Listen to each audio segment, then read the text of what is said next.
ভক্তবৃন্দের চরণে আমার কোটি কোটি দণ্ডবৎ প্রণিপাত।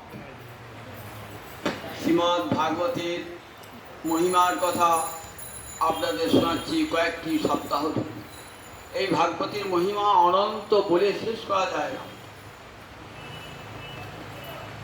সংক্ষেপ আকারে আপনাদের শোনাই, প্রতিদিন একটু করে শোনাই। শ্রীমদ্ ভাগবত যে ভাগবতী কথা শুনতে এসেছেন, সেই শ্রীমদ্ ভাগবত যে কত মহামহিয়ান, এটি না জানলে তো ভাগবতীর শ্রদ্ধা আসবে না। অন্যান্য শাস্ত্র পাঠ শুনতে যাই না, কিন্তু ভাগবত পাঠ শোনবার জন্য আমরা সবাই ছুটে যাই। কোন অনাদি অতীত অনন্তকাল হতে গৃহে গৃহে, মন্দিরে মন্দিরে, সভায় সমিতিতে ভাগবত পাঠ হয়ে আসছে। শ্রীমদ্ ভাগবতের এতখানি আদর, এতখানি কদর জগতে আর কোনো শাস্ত্রে নাই। আগের দিন বলেছিলাম, সর্ববেদান্ত সারম হি শ্রীমদ্ ভাগবতমীশ্বরে যদ রসামৃত তৃপ্তস্য নান্যত্র স্যাৎ রতি ক্বচিৎ। সমস্ত বেদান্তের সার শ্রীমদ্ ভাগবত। বেদের সার বেদান্ত, বেদান্তের সার শ্রীমদ্ ভাগবত। এই ভাগবতের কথা যে একবার শুনেছে, তার তৃপ্তি ঘটে গেছে, সে আর অন্য কোনো শাস্ত্র শুনবে না। যত রসামৃত তৃপ্তস্য নান্যত্র ন অন্যত্র, অন্য কোথাও তার আর ভালোবাসা জন্মাবে না। সুত গোস্বামীপাদ নৈবিষারণ্যে 60,000 ঋষির মাঝেই ভাগবতের মহিমা বর্ণনা করছেন। ইদং ভাগবতং নাম পুরাণং ব্রহ্ম সম্মিতং ভক্তি জ্ঞান বিরাগানাং স্থাপনায় প্রকাশিতং। বললেন আমার গুরুদেব ব্যাসদেব শিক্ষা দেন নাই, কিন্তু শ্রবণ গুরু তো শুনেছেন, তো গুরু বলে বরণ করেছেন মনে মনে। শ্রবণ গুরু, যার কাছ থেকে হরিকথা শোনা হয় তাকে কি বলে? শ্রবণ গুরু। সুত গোস্বামী শ্রবণ গুরুকে সুখদেব বলছে আমার গুরুদেবের মুখে শুনেছি। ইদং ভাগবতং নাম পুরাণং ব্রহ্ম সম্মিতং ভক্তি জ্ঞান বিরাগানাং স্থাপনায় প্রকাশিতং। আমার গুরুদেব জগতে ভক্তি, জ্ঞান এবং বৈরাগ্য এই তিনটেকে স্থাপন করবার জন্যে এই শ্রীমদ্ ভাগবত প্রকাশ করলেন। ইদং ভাগবতং নাম পুরাণং ব্রহ্ম সম্মিতং। এই ভাগবত পুরাণ কেমন জানেন না? ব্রহ্ম সম্মিতং। ব্রহ্ম মানে বেদ, সম্মিত মানে তুল্য, বেদ তুল্য গ্রন্থ। পঞ্চম বেদ বলা হয় শ্রীমদ্ ভাগবতকে। উপবৃংহণ শাস্ত্র, অর্থাৎ উপবৃংহণ মানে ব্যাখ্যা শাস্ত্র। যে শাস্ত্রের দ্বারা বেদের ব্যাখ্যা দান করা হয় তাকে বলে উপবৃংহণ শাস্ত্র। ইতিহাস পুরাণাভ্যাং বেদং সমুপবৃংহয়েৎ। ইতিহাস এবং পুরাণের দ্বারা, রামায়ণ এবং মহাভারতকে ইতিহাস বলা হয়। আর 18টা মহাপুরাণ, এদের দ্বারা কি হয় না বেদের অর্থকে ব্যাখ্যা করা হয়েছে। পুরাণমিদং ব্রহ্ম সম্মিতং, এই শ্রীমদ্ ভাগবত বেদ তুল্য গ্রন্থ। আবার সম্মিত শব্দের অর্থ সম্যক মিতং যেন, অর্থাৎ বেদের গভীরতা কতখানি সেটা মাপা হয় এই ভাগবতের দ্বারা। ভাগবত যেন ওজনদারি, বেদ কতখানি গভীর সেটা মেপে দেবে কে? সেটা মেপে দেবে শ্রীমদ্ ভাগবত। তাই পুরাণম ইদং ব্রহ্ম সম্মিতং। বেদের সব কথাই শ্রীমদ্ ভাগবতে রয়েছে। সমস্ত বেদের রসটাই শ্রীমদ্ ভাগবতে রয়েছে। দেখুন, একটা আম গাছে তার মূল থেকে একবারে ডগা পর্যন্ত সর্বত্র তো একই রস বিদ্যমান। একই রস বিদ্যমান হলেও আপনি যদি তার ছালটা চিবন, তার পাতাটা চিবন, তার ডালটা চিবন, তাহলে কি আম গাছের রসে আস্বাদন হবে? হবে। কিন্তু ওই আম ফলটায় যে রস আছে সেই রস কিন্তু গোটা গাছটাতে আছে, কিন্তু গোটা গাছের পাতা ডাল চুষেও ওই আস্বাদন পাওয়া যায় না। তাই শ্রীমদ্ ভাগবত যখন যখন ফল আম ফল ধরে তখন আম ফল যখন খাচ্ছেন, দেখুন ওই গাছের রসটাই গেছে ফলেতে, কিন্তু সেটা কত সুস্বাদু হয়ে গেছে। তাই সমস্ত বেদ বৃক্ষের ফল তো, সমস্ত বেদ গাছের সব রসটা শ্রীমদ্ ভাগবতে রয়েছে। কিন্তু বেদকে এত মধুময় বলে মনে হয় না, কিন্তু যখন ভাগবত পড়ি তখন মনে হয় সেই গাছের ফল এত মিষ্টি, তখন বুঝতে পারি যে বেদ কত মিষ্টি। গাছের ফলটা খেলে যেমন দুধের মধ্যে ঘি আছে, কিন্তু ঘিয়ের আস্বাদ পাওয়া যায়? সব দুধে ঘি থাকে, কিন্তু দুধের মধ্যে ঘি আস্বাদ পাওয়া যায়? দুধ থেকে ঘি আলাদা করে তুলতে হয়, তবে ঘিয়ের আস্বাদ পাওয়া যায়। বলতে সর্ববেদের সার শ্রীমদ্ ভাগবত। তারপরে দেখুন ওই যে ভাগবত নবনীত, চতুর্বেদ দধি ভাগবত নবনীত, মথিলেন সুখ খাইলেন পরীক্ষিত। চৈতন্য ভাগবত রচয়িতা বৃন্দাবন দাস ঠাকুর বলছে, চারি বেদ যেন দুধ, সেখান থেকে নবনী তুলে কে খাইয়েছেন? সুখদেব খাইয়েছেন। কাকে? মহারাজ পরীক্ষিত। সেই সঙ্গে আমাদেরও খাইনি। চতুর্বেদ দধি ভাগবত নবনীত, মথিলেন সুখ খাইলেন পরীক্ষিত। তাহলে দুধের সার যে ঘিটা, সেটা কোথায় পাবো? বলে ওই বেদ যে দুগ্ধ, তার সারটা কোথায় আছে? বলেন তার সারটা আছে এই শ্রীমদ্ ভাগবত। একটা ইক্ষুদণ্ড, তার গোড়া থেকে প্রথম থেকে শেষ পর্যন্ত মিষ্টি, কি বলি মিষ্টি পাওয়া যায়, কিন্তু মিষ্টি ওই ওই ওই রস থেকে তো মিষ্টি তৈরি হয়েছে। মিষ্টি আর আখের মিষ্টি এক, দুটো পার্থক্য দেখা। ঠিক তেমনি ইক্ষুদণ্ড হতে যেমন মিষ্টি, ঠিক তেমনি বেদ হতে এই শ্রীমদ্ ভাগবত। তাই ইরং ভাগবতং নাম পুরাণং ব্রহ্ম সংহিত। আগে দিন বলছিলাম কি আছে এই ভাগবত শ্রবণের ফলশ্রুতি কি? ধর্ম প্রজ্জিত কৈতবত্র পরম নির্মৎসরানাং সদাং। প্রজ্জিত কৈতব পরম ধর্ম আছে এই ভাগবতের মধ্যে, যা অন্যান্য শাস্ত্রে নাই। তাই বারবার শোকটাতে অত্র অত্র অত্র তিনবার একটা কথা যখন বারবার বলা হয়, তখন কি জানতে হবে বলুন? সেই কথাটা খুব জোর আছে। একটা কথাই বারবার বলছি, তখন সেই কথাটা জোর আছে। তা একটা শ্লোকে তিনবার অত্র অত্র অত্র।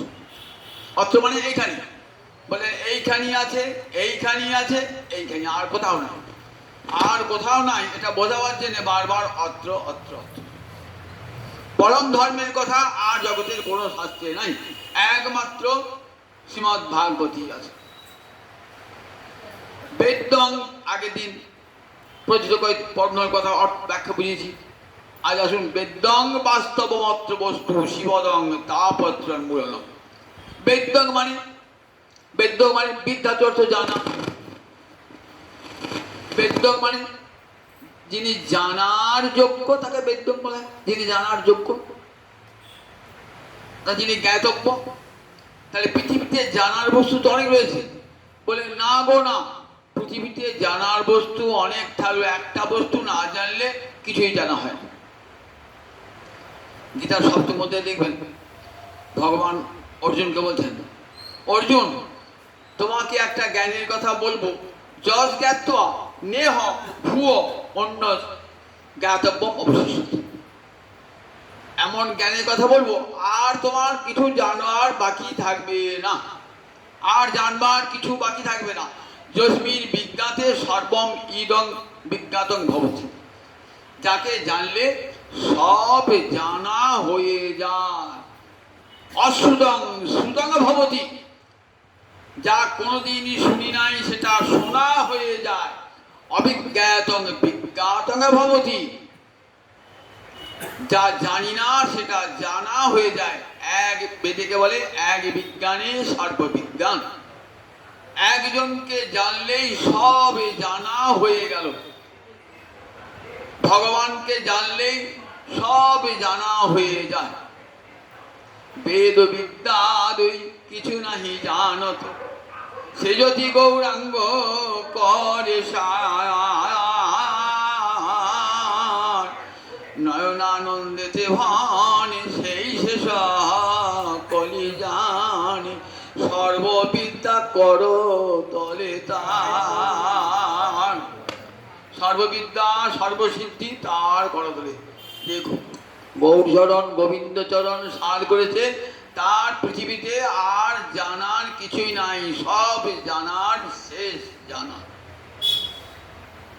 বেদং বাস্তবম অত্র বস্তু। বাস্তব বস্তু আমরা বলি ভগবান বাস্তব নয়, ওটা পুতুল, কেউ চোখে দেখে না। ও ওটা নিয়ে অত আলোচনা করবার কি আছে? যারা নাস্তিক চার ভাগপন্থী তারা তো বলবে কথা। তা বললেন দেখো পৃথিবীতে বাস্তব বস্তু একটাই, আমার ত্রৈকালিক অস্তিত্ব নাই। আমি আদিতে ছিলাম না, ভবিষ্যতেও থাকবো না, মাঝখানে কি আছে? গীতায় বলছেন দেখো অব্যক্ত অব্যক্তাদীনি ভূতানি ব্যক্ত মধ্যানি ভারত অব্যক্ত নিধনানি তত্র কাপড়ি দিব না। কথাগুলো কত সুন্দর সুন্দর করে ভালো করে পড়বেন। বলেছেন অব্যক্তাদীনি ভূতানি, জগতে যত যত জীব আছে তাদের আগের খবর জানি না, তার আগে কি ছিল জানি না। অব্যক্তাদীনি ব্যক্ত মধ্যে মাঝখানে কিছুদিন যে হয়েছে, আপনি আমি কুকুর বিড়াল শিগল সব ব্যক্ত, মাঝখানে শুধু ব্যক্ত। আবার অব্যক্ত নিধন নেব, মরার পর আবার অব্যক্ত হয়ে যাবে। তাহলে সেটা বাস্তব হয়? সেটা বাস্তব হয় যার তিন কালেই অস্তিত্ব আছে। ছিলেন, আছেন, থাকবেন। ছিলেন, আছেন, থাকবেন, তিনি তো বাস্তব। যেটা আগেও ছিল এখনো থাকবে, মাঝে আবার কালে অনন্ত শেষ হয়েছে, অন্তকালেও তিনি থাকবেন। দেখবেন দেবকী দেবী গোবিন্দকে স্তব করে বলছেন দেখো একদিন না একদিন পৃথিবী সব লয় হয়ে যাবে, তো সব চলে যাবে, কিন্তু ভবান এক অবশিষ্যতে, একমাত্র তুমিই থেকে যাবে। তুমি জগৎ জীবের আদিতে আছো, মধ্যে আছো, অন্তে আছো। একটা বাড়িতে মনে করেন মহোৎসব আছে, তো অনেক লোক জুটেছে। আপনি একটা রাহি লোক রাস্তায় যাচ্ছেন, দেখলেন হোটেলে বয়স খেতে হবে, এখানে মহোৎসব আছে, ঢুকে বলি। আমি ঢুকে বললেন, প্রসাদ পেলেন, আর দু চারজন লোকে ঢুকে পড়েছে। সব জিজ্ঞাসা যে বাড়ি মালিককে, মালিককে, মালিককে। তো বলছে আমিও জানি না, আপনার মতো ঢুকে পড়েছি, আমার মালিককে খুঁজে পাই। তবে কোন মালিককে বুঝবেন থাকুন। উৎসব হচ্ছে, তো উৎসবটা শেষ হোক, তাই বুঝতে পারবে। উৎসব শেষ হয়ে গেল, কিছু লোক চলে গেল, আবার তারপরে কিছু লোক চলে গেল, আবার তারপরে কিছু লোক চলে গেল, আবার তারপরে কিছু লোক চলে গেল। এমনি করে করে করে করে সব যারা বাইরে লোকে চলে গেল, তো থাকলো কে? বাড়ির মালিক ওই বুড়ো লোকটি লাঠি ধরে চলছে, বুড়ো মানুষটি ওই বলে ওই দেখুন ওই বাড়ির মালিক, ওই দেখুন বাড়ির মালিক। এই ব্রহ্মাণ্ডে আপনি আমি সব এসেছি অভিনয় করবার জন্যে। রঙ্গমঞ্চ অভিনয় যে শেষ হলে আবার ছেড়ে দেবো। কেউ নারীর ভূমিকায়, কেউ পুরুষের ভূমিকায়, কেউ ব্রাহ্মণ, কেউ চণ্ডাল, কেউ হাঁড়ি, কেউ মুচি, কেউ গম, যার যা আমরা এই সমাজের নারকা পরিচয় দিয়েছি। এইবার হয়ে গেল সেটি, এইবার আবার কোথায় সব সব আমাদের অভিনয় যে শেষ হয়ে গেল, সবাই ছিল আবার নতুন নতুন সাজে আসবে, আবার নতুন নতুন সাজে আসবে। মানুষ ছিলাম কুকুর হয়ে গেলাম, কুকুর ছিল যে মানুষ হয়ে এলো। নারী ছিলাম নর হয়ে গেলাম, নর ছিল যে নারী হয়ে গেল। ঠিক আছে তো? এমনি করে বারবার আসবো আর যাবো, কিন্তু গোবিন্দ আমার বাড়ি মালিক, তিনি যেমনকার তেমনি থাকবেন। ভবান এক অবশিষ্যতে। তাই তাই তিনি একমাত্র বেদ্য বস্তু। বাড়ির মালিককে জানলে যেমন বাড়িটার খবর না হয় সব, বাড়িতে একটা ভাড়াট আছে, তো ভাড়াটের খবর নিলে বাড়ির খবর জানা যায়। এই বাড়িটা কদিন কার কাছে কিনেছিলেন, কি কখন তৈরি করলেন, এসব ভাড়াটে বলতে হবে আমি ভাড়া দিয়ে থাকি জানি না। তাহলে খবরটা কে বলবে? বাড়ির মালিক খবরটা দেবে। তাহলে দেখুন আমরা সবাই এই ভাড়াটিয়া, এই বাড়ির মালিক হলে একমাত্র গোবিন্দ। তা বাড়ির খবরটা যে জানতে হয় গোবিন্দকেই জানতে হবে, খুঁজে বার করতে গোবিন্দকে। শব্দ ভাড়াটিয়া, আজ আজকালে ভাড় যেমন হয়ে গেল মিটিটা অন্য বাড়ি চলে গেল, ঠিক তেমনি করে ভাড়াটির মতো আছি আমরা সবাই ভাড়াটিয়া। কিন্তু একটা মালিক তিনি আছেন, মালিক কেউ বাড়ি থেকে যাবে না, তিনি রয়েছে সবসময়। তাহলে দেখুন তিনি একমাত্র বেদ্য বাস্তব বস্তু, বেদ্যং বাস্তবমত্র বস্তু শিবদং তাপত্রং মূলং। এই যে ভাগবত শুনবেন তার ফলশ্রুতি দিলেন কি দেখুন, শিবদং তাপত্রং মূলং। 1 ঘন্টা 1.5 ঘন্টা কষ্ট করে শুনবেন, পায়ে লাগবে, কোমরে লাগবে, হাঁটুতে লাগবে, লাগুক, কিন্তু দেখুন ফলটা কত বড় ফল, ফল লাভ হল। তাপত্র, 3টে তাপ আছে তাপত্র, উনগুলো নাম তাকে একবারে উন্মূলিত করিয়ে দেয়। 3টে তাপ কি কি? আধ্যাত্মিক, আধি দৈবিক, আধি ভৌতিক। এটা বারবার আমি শুনেছি আপনাদের। ত্রিবিধ দুঃখ। আধ্যাত্মিক মানে দেহের দুঃখ, মনের দুঃখ। দেহ থাকলেই কষ্ট হবে, একদিন বুড়ো হবে, নানা রকম রোগ এসে জড়াবে। মন বলে একটা পদার্থ আছে, কোন খারাপ সংবাদ শুনলাম মনটা খারাপ হলো, ভালো সংবাদ শুনলাম মনটা ভালো হলো। খেয়ালি মন কখন ভালো থাকে কখন মন থাকে কেউ বলতে পারে না। একেবারে আধ্যাত্মিক দুঃখ। আধি ভৌতিক, ভূত মানে জীব থেকে, মানুষ থেকে দুঃখ পাই, কষ্ট পাই। আবার প্রাণী থেকে বাঘ, সিংহ, গন্ডার, সাপ এর থেকে আমরা দুঃখ পাই। আবার শত্রুর কাছ থেকে দুঃখ পাই। এই দুঃখটা কি বলে? আধি ভৌতিক। আর একটা দুঃখ যাকে বলে আধি দৈবিক, অর্থাৎ দেবতা থেকে পাওয়া যে দুঃখ। এমন বন্যা চলে এলো, থাক বাড়ি জায়গা নেই, কোথায় যে উঠবো, বাড়ি ঘর সব জলে ভেসে গেল। এমন দমকা ঝড় এলো, আমার বাড়ি সব উড়ি ভেঙে চলে গেল। ভূমিকম্প হলো, বাড়ি ধসে পড়লো। তাহলে আধি দৈবিক, এগুলো দেবতা থেকে প্রাপ্ত দৈবী শক্তির ফলে হচ্ছে। বলে ত্রিবিধ, এই ত্রিবিধ কখন যাবে বলেন? দেখো এই ত্রিবিধ কার দেওয়া, দেখো এই ত্রিবিধ দুঃখ কে দান করছেন না? মায়া দান করছেন। এই ত্রিবিধ দুঃখ কাদিকে দিচ্ছেন? কৃষ্ণ ভুলি সেই জিহিবি অনাদি বহির মুখ, অতএব মায়া তারে দেয় ভীষণ দুঃখ। কাদিকে দুঃখ দান করছেন? যারা কৃষ্ণ বিমুখ জন, যারা জন্মে থেকে কৃষ্ণ ভুলে আছে, অনাদিকাল ধরে কৃষ্ণ ভুলে আছে, মায়া তাদেরকে কভু স্বর্গে উঠায়, কভু নরকে ডুবায়, দণ্ডজনে রাজা যেন নদীতে চুবায়। তাহলে মায়াকে দূর করতে পারলে আমার দুঃখ দূর হবে।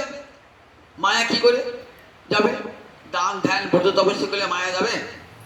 দেখো আমি পূজা আর্চা করি, এখানে হত্যা দিয়ে বেড়াই, দেখো এখানে তো মানসিক করে আসি, যাবে? অনেক কিছু করে মানসিক করে আছেন, আটকে বেঁধে আছেন, গায়ে দুঃখ যায় কিছু দিয়ে। মা বলছো যদি আটকে বাঁধো আর যদি হত্যে দাও আর যদি কবজ তাবিজ পড়ো, মাধুরী পড়ো, আমি যাবো না, ও সময় ভয় খাই না, আমি ও সময় ভয় খাই না, আমি তোমাকে আরো বেশি আস্তে পিছিয়ে জড়িয়ে ধরবো। তা তুমি যাবে কিসে? ভূত তুমি যাবে কি? মায়ের পিছাচ্ছি ভূত তুমি যাবে কি করে? তো আমার যাওয়ার কথা আমি বলবো নাকি? আমি তো চাই জীবকে আমি আঁকড়ি ধরবো। তাহলে কে বলবে? ওঝা। ভূত ভূত কখন নিজে বলে না যে আমাকে কেমন কথা আরো উপায়।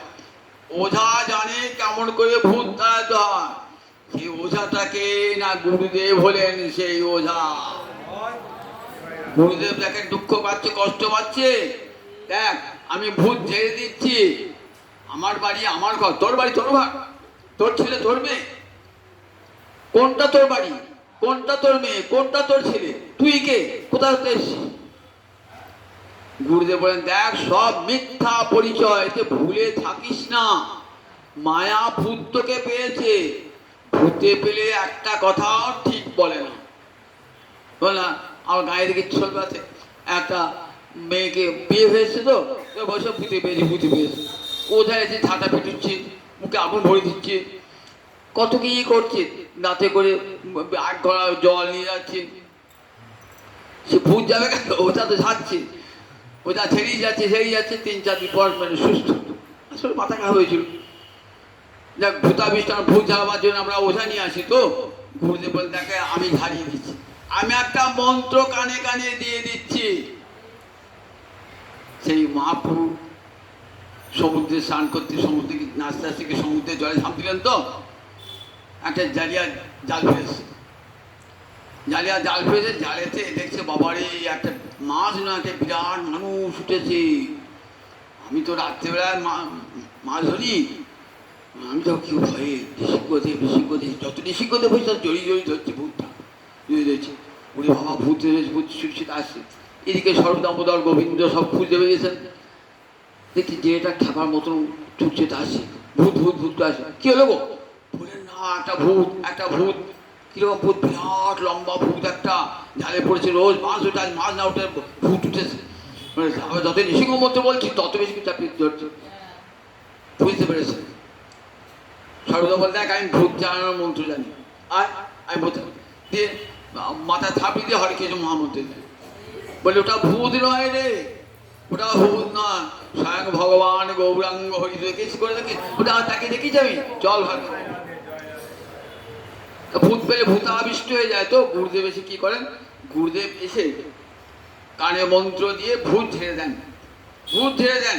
বল দেখ, তোর কোনোটাই নয়, বাড়িও নয়, ঘরও নয়, পিতাও নয়, পুত্র নয়, মাতাও নয়, কন্যাও নয়, কেউ তোর নয়, তুইও কারণস, তুইও কারণস, কেউ তোরও নয়। মিথ্যা মায়া ভুলে আছে। কি করে মায়াভূতটা যাবে? তা বললে মায়াভূত যাওয়ার একটা পথ গীতায় পড়ে শুনিস দেয়। গীতাতে ভগবান বলতিস যে কেমন করে মায়াভূতটাকে দূর করবে।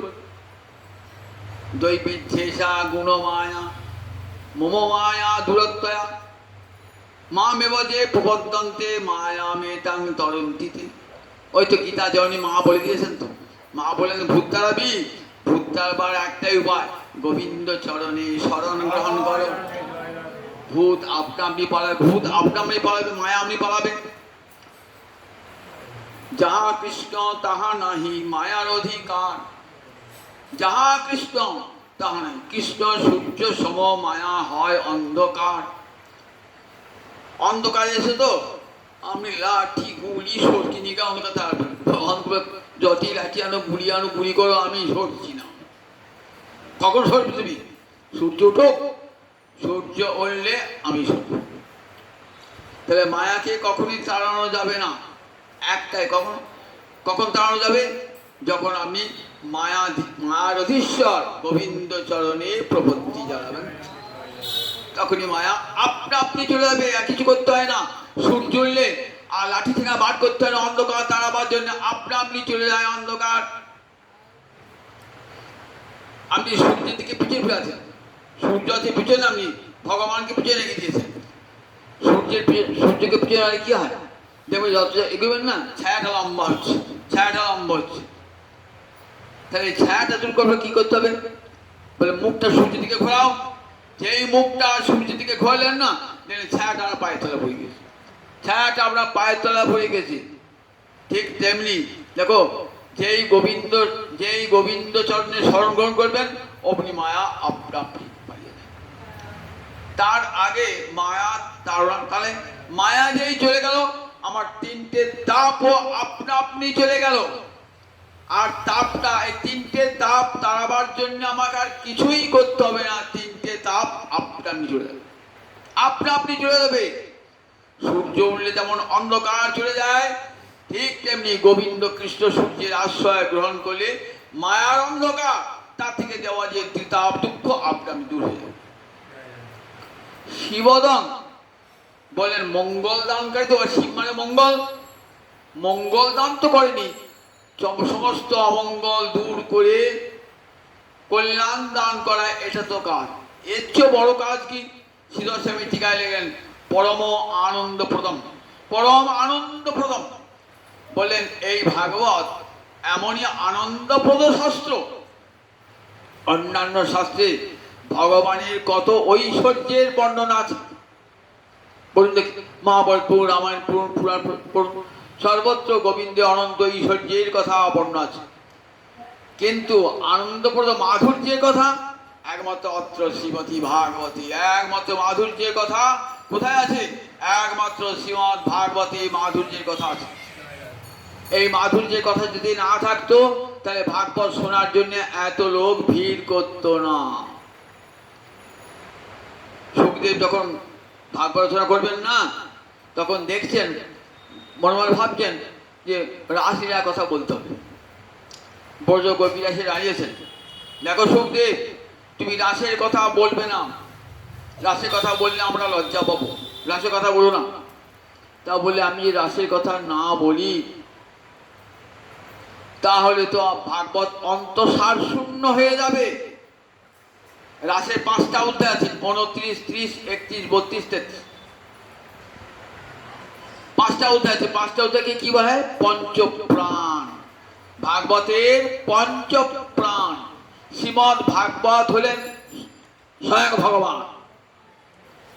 12টা স্কন্ধ, তার 12টা অঙ্গ, 12টা স্কন্ধ। প্রথম দ্বিতীয় স্কন্ধ ভগবানের শ্রীচরণ, তৃতীয় চতুর্থ ভগবানের 2 উরু, পঞ্চম ভগবানের নাভি, ষষ্ঠ ভগবানের বক্ষ, সপ্তম অষ্টম ভগবানের 2 বাহু, নবম তার কণ্ঠ, দশম ভগবানের মুখারবিন্দ, একাদশ ভগবানের ললাট, দ্বাদশ ভগবানের মস্তক। তাহলে শ্রীমৎ ভাগবতে যা গোবিন্দ তাই। আমরা বিচারি প্রাণ আছে বলে তো আপনি যখন ঘরে যখন মূর্তি নিয়ে আসেন না, কি করে প্রাণ প্রতিষ্ঠা করতে হয়, তা পুজো হয় না। পুতুল পুজো করি না আমরা, অনেক সময় পুতুল পুজো করছো, আমরা পুতুল পুজো করি না, আমরা তার প্রাণ প্রতিষ্ঠা করি, তবে পূজা করি। প্রতিমান অদ্ভি সাক্ষাৎ পর্যন্ত নন্দন কেন বলি? তুমি আর পুতুল নও, তোমাকে প্রাণ প্রতিষ্ঠা করেছি। তা ভাগবত বিগ্রহের প্রাণ প্রতিষ্ঠা করতে হয়। ভাগবত বিগ্রহে 12টা স্কন্ধ, 18,000 শ্লোক আর 12টা স্কন্ধ। এর মধ্যে মুখারবিন্দ হলো 10ম স্কন্ধ। এই 10ম স্কন্ধে 90টা অধ্যায় আছে। এতখানি গুরুত্ব এই 10ম স্কন্ধে। এই মুখটা কটা দাঁত আছে? শরীরে 9টা দাঁত, তো তারপরে মুখে আছে 7টা দাঁত। 7টা দাঁত মুখে, মুখে 2টো চোখ, 2টো কান, 2টো নাসিকা, মুখ, 7টা দাঁত মুখের মধ্যে।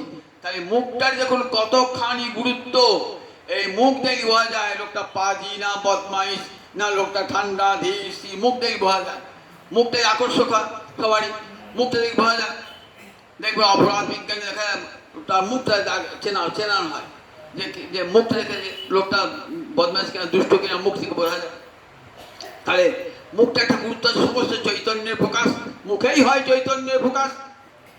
তাহলে মুখারবিন্দ ভাগবতের 10ম স্কন্ধ ভগবানের মুখারবিন্দ, সেইগুলো তার এত গুরুত্ব। 90টি অধ্যায়ে ভগবানের কত কত লীলা মাধুর্য বর্ণনা করে, কত কত লীলা মাধুর্য।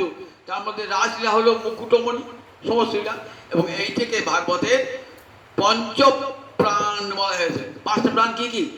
প্রাণ, অপান, সমান, উদান, ব্যান। প্রাণ, অপান, সমান, উদান, ব্যান, এই পঞ্চপ্রাণা। এই 5টা প্রাণ, এই 5টা প্রাণ বায়ু আছে বলে বেঁচে আছি। বলেন ভগবানের পঞ্চপ্রাণ হলো, ভাগবতের পঞ্চপ্রাণ হলো রাসের 5টা অধ্যায়। এই রাসলীলা মাধুর্যের শেষ সীমা। তাই সমস্ত লীলা মুকুটমণি। কত কত মাধুর্য ভগবানের বর্ণিত যে শ্রীমদ্ ভাগবতে। দেখুন না, তার রূপ মাধুর্য, তার লীলা মাধুর্য, তার প্রেম মাধুর্য, তার বেণু মাধুর্য। কটা মাধুর্য ভগবানের? 6টা ঐশ্বর্য, 4টে মাধুর্য। ছটা ঐশ্বর্য আর চারটে মাধুর্য ভগবানের। চারটে মাধুর্য কি কি? লীলা মাধুর্য, রূপ মাধুর্য, বেণু মাধুর্য, প্রেম মাধুর্য। এমন রূপ ভগবানের। দেখুন শ্রীমদ্ ভাগবত বর্ণনা করেছেন, রাজরা যখন ভগবান নাচছেন না, তখন এত শোভা ভগবানের না, সুখদেব ধ্যানে দর্শন করছেন। মণ্ডলাকারে সব গোপীগণ দাঁড়িয়েছেন, হাত ধরাধরি করে দাঁড়িয়েছেন। এর হল্লিশক নৃত্য বলে, হল্লিশক নৃত্য প্রাচীনকালে খুব কৌশলী নৃত্য, যেমন তেমন নৃত্য নয় কিন্তু, উদুমধুম নাচ নয় কিন্তু, একবারে একবারে কৌশলী নৃত্য, শাস্ত্রীয় নৃত্য, জানেন তো, শাস্ত্রীয় নৃত্য, একবার সুন্দরভাবে নৃত্যটি হচ্ছে। আর গানটি হচ্ছে কোন 6 রাগ 36 রাগিনী, যার সুর ওই রাস থেকে যত যত সারে গামা পাধান থেকে আরম্ভ করে যত যত সুর সুর বলুন, রাগ রাগিনী বলুন, সব রাসিয়া থেকে উৎপত্তি। রাধা রানীর অনেক নামের মধ্যে একটা নাম গান্ধর্বিকা। গান্ধর্বিকা কাকে বলে? যারা সুন্দর গান গাইতে পারে। রাধা হলেন গান্ধর্বিকা, সঙ্গীত প্রসরাভিজ্ঞা। রাধানী অনন্ত গুণ একটা গুণ, সঙ্গীত প্রসরাভিজ্ঞা। বিনা যন্ত্রে এমন সুন্দর করে গান করতেন না, গোবিন্দ কান পেতে শুনতেন রাধানীর গান, তন্ময় হয়ে রাধানীর গান করতেন। রাধানী গান গাইতে পারতেন, রাধানী নাচতে পারতেন, রাধানী কবিতা লিখতে পারতেন, রাধানী ছবি আঁকতে পারতেন, সব গুণ ছিল রাধানী, বুঝেছেন তো? তাই নারী শ্রেষ্ঠ হতে পারে, অদ্বিতীয় নারী রত্ন, এতগুলি গুণ ছিল সব রাধা রানী। তার আসে যে নৃত্য ছিল, সুখদেব ধ্যানে দর্শন করছেন। সুখদেব কোথায় বসেছেন? হরিদ্বারের ব্রহ্মকুণ্ডের তীরে। তিনি তো রাজা বসে নাই। কৃষ্ণ বাঁশিটি বাজিয়েছে, গোপীগণ ছুটছে, আলু থালু বেশে চলছে। বিশরী দেহ নিজ দেহ, বাড়ি ভুলেছেন, নিজের দেহ ভুলেছেন। কেউ কাউকে পথনা আছেনি, কেউ কাউ চিনতে পারছেন না। চলছে আপন মন আপন খেলে, যে বংশীধ্বনি শ্রবণ করেছেন না, ছুটছেন সমস্ত গোপিকা বৃন্দ, এক নয়নে কাজল রেহ। একটা চোখে কাজল পড়েছে, আবার এক কানে একটা এককুণ্ডল দোলনি, একটা কুণ্ডল দুলছে। কেমন কতখানি পাগলিনী বুঝলেন একবার? সাজ করেছে কেমন দেখো একবার, যে পড়নের দরকার সেটা উত্তরীয়, উত্তরীয়টা পড়নে কেমন দেখুন যাচ্ছে আলু থালু বেশি। যেই বংশীধ্বনি শুনেছেন না, পড়ে গেল উল, কি করছে কি হইল, সব হইল ভুল। সঙ্গে সঙ্গে বাসের আশেপাশে যে বেড়েছে না, সব ভুল গোপিকাদের। ওই কান পেতেছিলেন কখন বাঁশির ডাকটা আসবে। আমাদের কান তো কালা, বোর কথা শুনে, ছেলের কথা শুনে, আত্মীয় স্বজনের কথা শুনে কান এমন কালা হয়ে গেছে না, সেই কালা কানে বাঁশির ডাক ঢুকবে না। গুরুদেব তাই কৃপা করে কানেই মন্ত্রটা দেন, অনুগ্রহ দেন, কানেই দেন, যাতে কানে ঢোকে। কানটা তো কালা হয়ে গেছে, চোখে মন্ত্র দেন না, মুখে মন্ত্র দেন না, কোথাও মন্ত্রের কানেতে, কানটা কালা হয়ে গেছে। এই কথা জগতের কথা শুনে শুনে কান কালা হয়ে গেছে। ভালো করে শোন, কানটা সারিয়ে দিচ্ছি, দেখ এইবার দেখ, ভালো করে জপ কর, দেখবে বৃন্দাবনে বাসি আজো বাজে, বৃন্দাবনে বাসি আজো বাজে। দেখবি সেই বৃন্দাবনে বাসি আজও বাজছে। এই যে নিত্যবাসী, নিত্যকালের এই বাসি বাজছে, সেই বাসির ভাব শুনে ব্রজবালারা ছুটছে।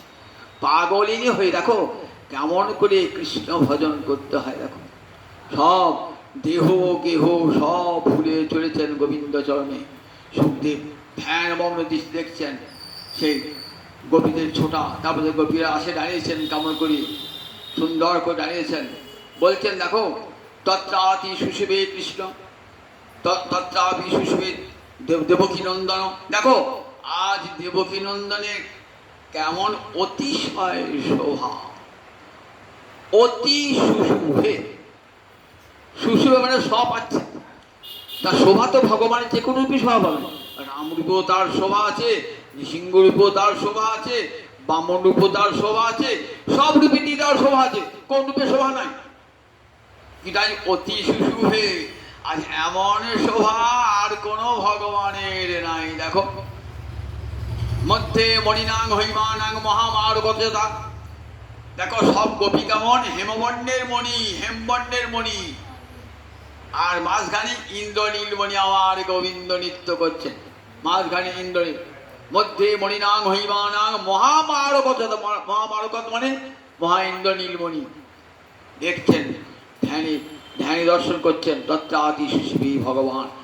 তার অপূর্ব মাধুর্য রূপ যেন ঝলকিয়ে ঝলকিয়ে বলে, আমি কি রূপ হেরিনু মধুর মূরতি প্রীতি রসের সার, হেন লয় মনে এতিন ভুবনে তুলনা নাহি কোতান, তুলনা নাহি কোতান।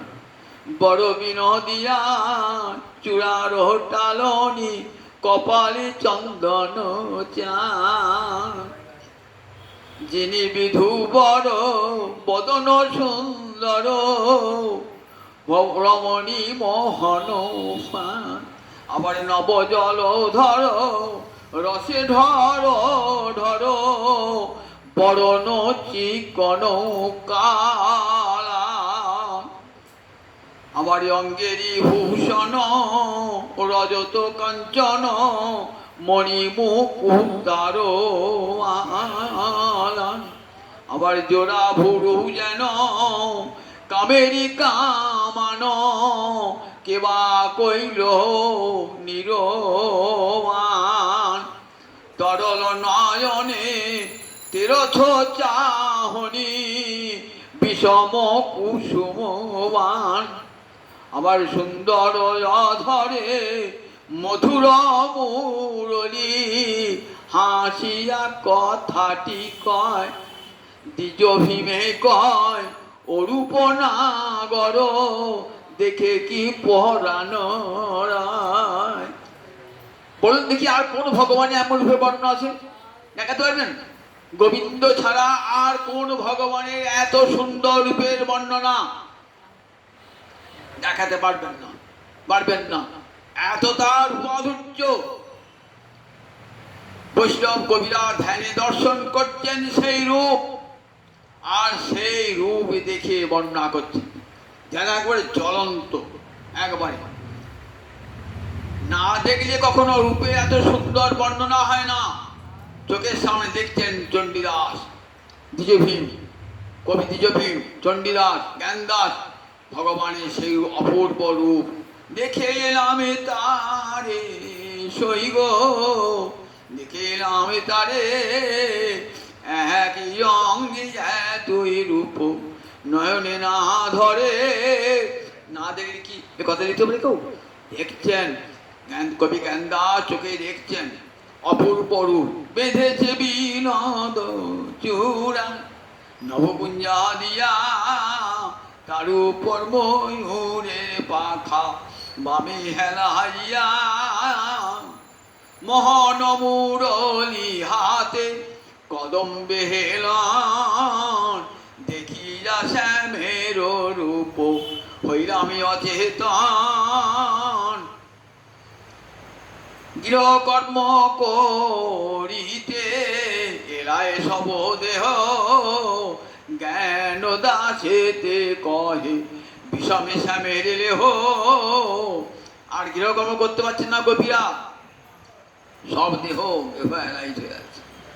দেখেছেন তো, কবিও দেখছেন রাধারীর সঙ্গে সঙ্গে তিনি জনে গেয়েছেন গোবিন্দের এত রূপ, এত মাধুর্য, যে মাধুর্য দেখে স্বর্গের দেবদেবীরা পর্যন্ত আকৃষ্ট হয়ে যান।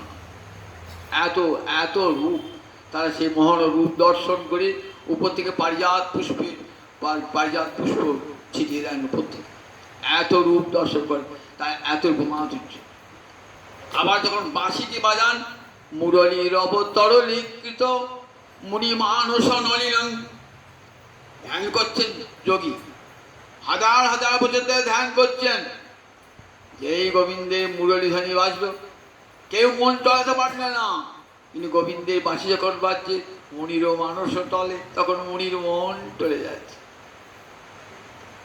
অনন্ত নাগ ধরে আছে পৃথিবীকে, বাঁশির শব্দ যাচ্ছে একেবারে পাতৃভুবনে, পাতালে গিয়ে পৌঁছিয়েছে, মাথা নড়ছে, এখনই বোধ হয় পৃথিবীটা পড়ে যাবে। স্বর্গে দেবসভায় তুম্বুরু নারদ রয়েছেন তো, বংশীধ্বনি শুনেছেন, বংশীধ্বনি শুনে ব্রহ্মলোকে দেবতারা আনন্দে নৃত্য করছে, ত্রিভুবনকে আলোচিত করছে এই গোবিন্দের বংশীধ্বনি। এত মাধুর্য বাঁশির এত মাধুর্য, এই বৃন্দাবন ছাড়া কোথাও বাজবে না, একমাত্র বৃন্দাবনেই বাজবে বাঁশি, আর কোথাও বাজে নাই। কোথায় বেড়েছে বৃন্দাবন ছাড়া দেখাতে পারবেন? আর কোনো ভগবান বাঁশি বাজিয়েছেন? যখন দ্বারকায় গেলেন আর বাঁশি নেই, দ্বারকায় যখন গেলেন তখন রুক্মিণী সত্যভামা বলছে বাঁশি বাজাও না, একবার বাঁশি বাজাও না। বৃন্দাবনজি বাঁশি বাজাতে শুনছি, বলে এখানে বাঁশি বাজবে না। কেন বাজবে না? এখানে রাধারানী নাই, গোপী নাই, এখানে শ্যামলী ধবলী নাই, এখানে যমুনা নাই, বাঁশি বাজবে কেমন করে? যেই বাঁশি বাজবে যমুনা উজান বইবে, ময়ূর ময়ূরী নৃত্য করবে, এসে হরিণ হরিণে অবাকে তাকিয়ে দেখবে, গোপীরা ঘর ছেড়ে ছুটে আসবে। মা যশোদা এক একজনের এক এক রকম ভাবে উদয়। যশোদা শুনিল বাঁশি ননীদে মহারানী। যশোদা শুনছেন কি? যা শুনছেন বাঁশিতে যারা বলছেন, ও আমার খিদে পেয়েছে, ননিয়ে দাও ননিয়ে দাও। নন্দ রাজা শুনে বাঁশি বাধা বয়ে আনি। নন্দ রাজা বলছেন, বাবা তুই বাড়ি যাবে তো, তোমার খন্ডটা আমার মাথায় দাও, বাঁশিটাকে শুনছে। শ্রীরাম শুনিছে বাঁশি, কি শুনছে? চলো গোষ্ঠে যায়, চলো গৌরচরণ সভার এবার যায়। আর বিনোদিনী শুনে বাঁশি, এবার ঘরের বাহির হরাই, এবার ঘরের বার হরাধানী বাঁশির ডাকে। দেখেছেন তো? এ বংশী দ্বারকায় বাজবে না, মথুরায় বাজবে না, কোথাও বাজবে না, একমাত্র বৃন্দাবনে বাজবে। বৈকুণ্ঠ বাজবে না বাঁশি, এই বাঁশি একমাত্র বৃন্দাবনই বাজে বাঁশি। মুরলীর অবতর লিখিত মণিমা মানুষের নলিন, এমন বাঁশি পতিব্রতা রমণীকে পতির কোল হতেন। বংশী বড় উদ্ধত, পতিব্রতার ভাঙে ব্রত, পতিকোল হইতে টানি আনি। দেখেছেন তো? পতিব্রতার পাতিব্রত্য ধর্মকে লঙ্ঘন করে দেয়, এত বড় ক্ষমতা বাঁশির মধুর তালেতে। স্বর্গের দেব দেবী এসে গোবিন্দের বংশী মাধুর্য দেখছে, কি অপূর্ব মাধুর্য বলুন দেখি। আবার কেমন লীলা মাধুর্য! ভগবান যিনি অনন্ত করি ব্রহ্মাণ্ডের অধিপতি, অনন্ত করি লক্ষ্মী যার চর্য গড়া করে যাচ্ছে, তিনি আবার চুরি করছেন। লোকের ঘরে ঘরে নবলক্ষ ধেনু আছে নন্দ মহারাজার, একটা দুটো নয়, 9 লাখ ধেনু, নবলক্ষ ধেনু। তার কত কত ননি হয় বলুন একবার? সে ননি খাবে না, পরের ঘরে ননি চুরি করবে, পরের ঘরে ননি চুরি করবে। ননি চুরি করে ধরা পড়ে গিয়েছে, আসছে তো নন্দ মহারাজা বাড়ির সামনে বড় বড় মণিময় স্তম্ভ আছে, মণিময় স্তম্ভ আছে, বিল্বমঙ্গল ঠাকুর বর্ণনা করছেন কৃষ্ণকর্ণামৃতমে। দেখছেন মণিময় থামেতে ওই গোবিন্দের প্রতিবিম্ব ফুটে উঠেছে। গোবিন্দ ভাবছে এই সেটা থেকে ফেলবে, আমি ননি চুরি করেছি। বলছি ভাই দেখো, তুমি আমার মাকে যেন বলে দিও না, দেখো তুমি তো বন্ধু, দেখো আধখানা তোমার, আধখানা তোমার। মাখিয়ে দিচ্ছে, আধখানা ননি হাত থেকে নিয়ে মাখিয়ে দিচ্ছে, সে থামে দেওয়া মাখিয়ে দিচ্ছে। বলছে ওই ভগবান সকলকে রক্ষা করুন। কি করে রক্ষা করবো? নিজেকে রক্ষা করতে পারছি না, ভগবান ভয় করছে মা যশোদার। বলছে ওই ভগবানই রক্ষা করবে জগৎকে, ওই ভগবান। দেখেছো কেমন লীলামুক্ত ভগবান, আপন লীলায় কেমন মাতোয়ারা হয়ে গেছেন। প্রতিবিম্বটাকেও কি ভাবছেন অপরাধটা ছেলে, সেখানে নিজের হাতে নইটা খাই দিচ্ছে। দেখুন একবার ভগবানের কেমন লীলা, এত অপূর্ব লীলা মাধুর্য। বিল্বমঙ্গল বলছে কি বল, দেখো গোপালাজির কর্দমে বিহরসে বিপ্রার ধরে লজ্জসে। ও গোয়ালার উঠোনে খেলা করছো কেমন করে? সে গোয়ালার এখানে গোবর আছে, গরুর প্রস্রাব আছে, কাদা হয়ে গেছে, গরুর ল্যাস হয়ে দুই ভাই খেলা করছো, সেটা তোমার লজ্জা করে না? গোপাল আজির কর্দমে বিহরসে, গোয়ালাদের উঠোনে ওই বাছুরের লেজ ধরে খেলতে তোমাদের কাদা মারতে, গোবর মারতে লজ্জা করে না? আর বিপ্রাট ধরে লজ্জসে, বামুন যখন সুন্দর করে বেদি সাজিয়েছে, আলপনা দিয়েছে, সুন্দর করে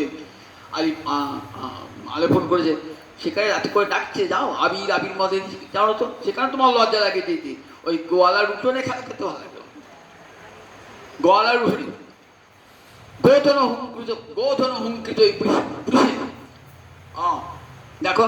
আর স্তুতি সদয় মৌনং বিধস্যে, মুনিরা মুনিরা রাখছে, কত স্তুতি করেছে তোমাকে। ব্রহ্মা বরুণেন্দ্র রুদ্রমরুতি দিব্যৈসবে সাধিচ্ছ, কোটি কোটি বৎসর ধরে ডাকছে, সাধিচ্ছ, সেখানে সাহায্য লজ্জা হচ্ছে। আর যখন হাম্বা করি শ্যামলি ধবলি, তখন আয় রে কি বলছি শ্যামলি, তো জল চেষে পেয়েছে, আয় জল খাওয়া চলে। দেখুন শ্যামলি ধবলি যখন হাম্বা করছে, তখন তাদের সঙ্গে কথা বলছো তুমি ঠাকুর। আর দেখো যখন যখন ডাকছে, যখন মুনি ঋষা এত স্তুতি করছে তোমাকে, তখন চুপ নীরব হয়ে গেছে, সারা দিচ্ছে। কত যোগীন্দ্র মনীন্দ্র চাইছি তুমি আমার প্রভু, সেটা তো ওই ব্রজবালাদের, ওই ব্রজগোপীদের দাস্যগিরি করবে, তবুও তাদের প্রভু হবে না। তো কেমন লীলা মাধুরী দেখুন, এই অপূর্ব লীলা মাধুরী কোন ভগবান আছে?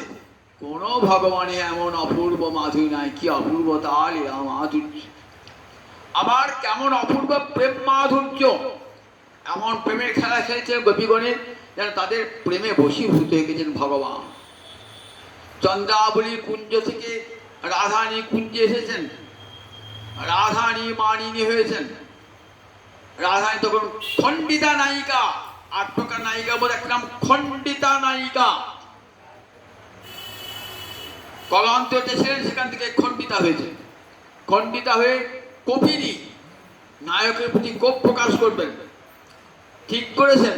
সখীরা শিখিয়ে দিয়েছে, দেখ গোবিন্দ যতই এসে কাকুতি মিনতি করুক না, কথা বলবি না, কিন্তু বলতে শিখিয়ে দিচ্ছি, কথা বলবি না। আবার তাকাবি না গোবিন্দের দিকে, সেটাও বলে দিচ্ছি, তাকাবি না। আবার তার হাত অঙ্গ স্পর্শ করবি না। ঠিক আছে, তোরা যাবি তাই। আমি গোবিন্দের সঙ্গে কথা বলবো না, গোবিন্দ অঙ্গ স্পর্শ করবো না, গোবিন্দের সাথে কথা বলবো না, গোবিন্দের রূপ দেখবো না। 3টে প্রতিকার ঠিক থাকে জানো? ললিতা বারবার চোখ পাকিয়ে বলছি, ললিতা ঠিক থাকবে জানো, দেখেছিস তো? তোকে উপেক্ষা করে চলে গেল কথা চন্দ্রাবলী কুঞ্জি, তুই এক রোজ দেখাতে পারছিস না? এসেছেন চন্দ্রাবলী কুঞ্জ হতে এসেছে, এসে কত অনুনয় বিনয় করছে। কি বলছে? বদসি যদি কিঞ্চিদপি দন্তরুচি কৌমুদি হরতি দরতি মিরমতি ঘোরং হে রাধে, হরতি দরতি মিরামতি ঘোরং। তোমার বিরহে আমার হৃদয় অন্ধকার হয়েছে রাধারানী, এই অন্ধকারটা দূর হবে কেমন করে? বদসি যদি কিঞ্চিদপি, একটু কথা বলো, একটু কথা বলে কি হবে? দন্তরুচি কৌমুদি, তোমার দাঁতে এত সৌন্দর্য না, জসরার মতন আমার অন্ধকার, হৃদয়ের অন্ধকার দূর করে কথা বল।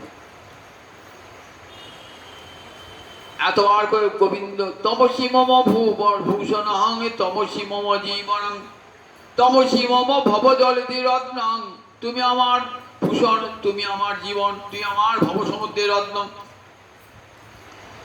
রাধারানী নীরব আছে, কথা বলছেন না।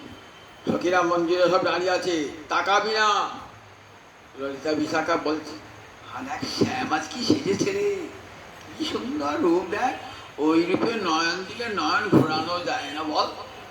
ললিতা বলছে বিশাখা, রাধাই শুনছি গান পেতে পেতে, আজ কি সুন্দর সেজেছে রে, এমন সারা এমন সুন্দর, দেখ শ্যামকে যেদিকে একা একদিন একা একরকম সুন্দর। রাধারানী কি করছেন? আস্তে আস্তে আস্তে নয়নটি মাখিয়ে সখীর হাত যাই, এই নয়ন বাঁকারি কাকে দেখছিস? নয়ন বাকি কাকে দেখছিস? তুই যে প্রতিজ্ঞা করেছিলি শ্যামকে দেখবো না, ওই তখন দেখ শ্যামকে দেখ। শ্যামকে না দিকে থাকা যায়? না দিকে থাকা যায় এক মুহূর্ত? তোরা স্বামী প্রশ্ন বলে আমি কি করবো? তোকে শ্যামকে না দিকে থাকতে পারি?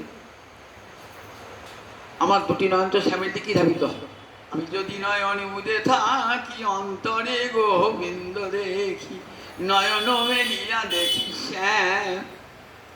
বেশ, আর দুটো প্রতিজ্ঞা যেন থাকে, কথা বলবি না, তার অঙ্গ স্পর্শ করবি, ঠিক একটা করে ফেলছি, ভুলবে, কথা বলবি না, বেশ কথা বলবো না।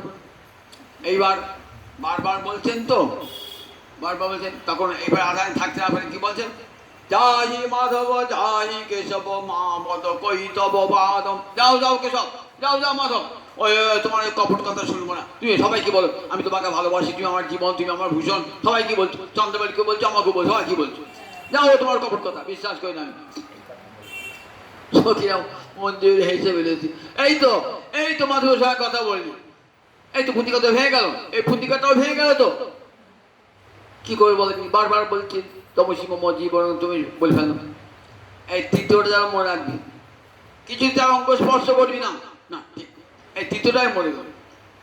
তখন এইবার সরগরল খণ্ডন মম শিরসি মণ্ডন দেহি পদ পল্লব উদার, কামবিষ নাশকারী আমার মস্তকের ভূষণ তুল্য তোমার উদার পদপল্লব রাধানী, দাও দাও তোমার চরণটা আমার মাথায় দেয়। এবারে এই চর স্পর্শ করতে গেছেন, তখন সঙ্গে সঙ্গে ওইখানে নয় বধূ, এইখানে এসো হে হৃদয়ের ধন মাধব, হৃদয়ে এসো হে, নিজ পক্ষে টেনে নিচ্ছেন। সখীরাম মঞ্জু কোনো প্রতিজ্ঞায় তোর থাকলো না, শ্যাম অঙ্গ স্পর্শ করবে। তা দেখুন কেমন প্রেম মাধুর্য ভগবানের, যে প্রেমে গোপিকাগণ বশ করেছেন ভগবানকে। রাধানীর বচন বসক, রাধানীর বচনে বশীভূত হয়ে রয়েছেন নিরন্তর ভগবান। ভগবান এমন রাধানী যার বচনে গোবিন্দ বশীভূত হয়ে রয়েছে। এই মাধুর্য, তাই বলেন শিবদম, এই মাধুর্য আর অন্য কোনো শাস্ত্রে নাই, ভাগবত শ্রবণ এটাই ফলশ্রুতি। আবার বললেন দেখো ঘরা ঘরা পুণ্য করলেও এই ভাগবত শোনা যায় না। পৃথিবী পূর্ব জন্মের সংস্কার থাকতে হবে, কোটি কোটি জন্মের সংস্কার, তবে ভাগবত শোনার রুচি হয়। যদি ভাগবতে আসতে পারলেন না, মনে মনে ভেবেছেন আজ যাওয়া হল না গোবিন্দ মন্দিরে আমার, বলেন শুশ্রূষুভি হৃদয় অবরুদ্ধতি, যেই শোনা সকালবেলায় বাঞ্ছা করেছেন না, ভগবান শিহরি আপনার হৃদয়ে অবরুদ্ধ হয়ে গেলেন, বন্দী হয়ে গেলেন। আর কোন শাস্ত্রে হয়, আর কোন শাস্ত্রে হয়? শোনেন নাই, শোনবার ইচ্ছা ছিল, শোনেন নাই, আসতে পারেন নাই, বলে তাতে ক্ষতি নাই, ভগবান তো হৃদয়ে বন্দী হয়ে গেছে, ওই শোনবার ইচ্ছাটা করেছে তারই ভগবান হৃদয়ে বন্দী হয়ে গেছে। তা শুনলে তো কথাই নেই। তবে শোনার ইচ্ছা করেছেন যারা, তবে এই শোবার ইচ্ছা সবার তো জাগ্রত হয় না, সবার জাগ্রত হয় না। কোটি কোটি জন্মের ভক্তি সংস্কার যদি হৃদয়ে থাকে, তাহলে হরিকথা শুনবার ইচ্ছা জাগ্রত হয়। শ্রীমদ্ ভাগবত শ্রবণের এই ফলশ্রুতি, হরিকথা শ্রবণের এই মহা ফলশ্রুতি। আবার আগামী শোনাবো, জানি তাই 8টা বেজে গেছে। দয় দয়